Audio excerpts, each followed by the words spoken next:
అందరికీ నమస్కారం. శ్రీమద్ వికనస మహాగురవే నమః. మీకు చెప్పినటువంటి విధంగా విష్ణు సహస్రనామ స్తోత్రం గురించి ఈ రోజు నుంచి చెప్తున్నాను. విష్ణు సహస్రనామంలో మొదటి 2 శ్లోకాలు ఒక్కసారి ఉచ్చారణ దోషం నా నుంచి ఉన్నా కూడా మీరు అడ్జస్ట్ చేసుకోండి.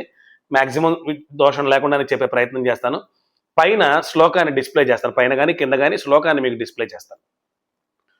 ఓం విశ్వం విష్ణుర్వషట్కారో భూత భవ్య భవత్ ప్రభు భూతకృద్భూత బృద్భావో భూతాత్మా భూతభావనః భూతాత్మా పరమాత్మా చ ముక్తానాం పరమాగతిః అవ్యయః పురుషः సాక్షి క్షేత్రజ్ఞోక్షర ఏవ చ. ఈ విధంగా శ్లోకం పూర్తిగా ఉంటుంది.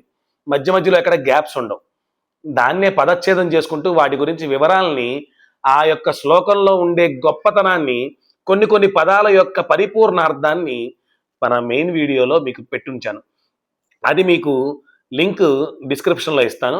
ఆ మెయిన్ వీడియోలో ఓపెన్ చేసి చూస్తే 5 నిమిషాలే కేటాయించండి. 5 నిమిషాలు 40 సెకండ్లు, అంతకంటే ఎక్కువసేపు ఉండదు.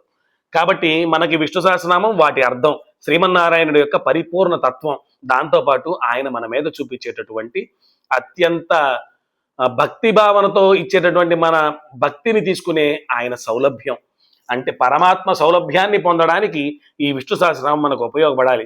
విష్ణు సహస్రనామం ప్రారంభించడానికంటే ముందు అంగన్యాస కరన్యాసాలు ఇవన్నీ ఉంటాయి.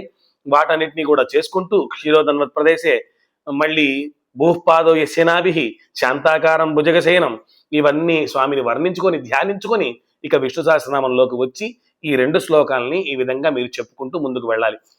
ఈ 2 శ్లోకాలని ఈరోజు బాగా ప్రాక్టీస్ చేయండి. కొత్తగా నేర్చుకునే విష్ణు సహస్రనామం నేర్చుకునే వాళ్ళకి మాత్రమే ఇది బాగా ఉపయోగపడుతుంది. దయచేసి ఆ విషయాన్ని అర్థం చేసుకోండి. ఎవరికి రాదు, నేను చెప్తే నేర్చుకోవాలన్న అహంకారంతో చేస్తున్నది కాదు. ఎవరెవరు నేర్చుకోవాలనుకుంటున్నారో వాళ్ళకు ఉపయోగపడడం కోసం చేస్తున్నటువంటి వీడియో. దయచేసి ఈ చిరు ప్రయత్నాన్ని అర్థం చేసుకోండి.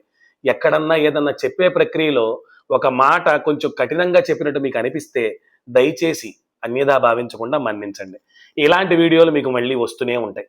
ఇలా వచ్చినటువంటి వాటిని మీరు పరిపూర్ణంగా అర్థం చేసుకొని ఆచరిస్తూ ఇంట్లో విష్ణు సహస్రనామంతో మీ ఇంటి మొత్తాన్ని వెంకటేశ్వర స్వామి వారి యొక్క అనుగ్రహంతో నింపుకోవాలని కోరుకుంటూ నమస్కారం.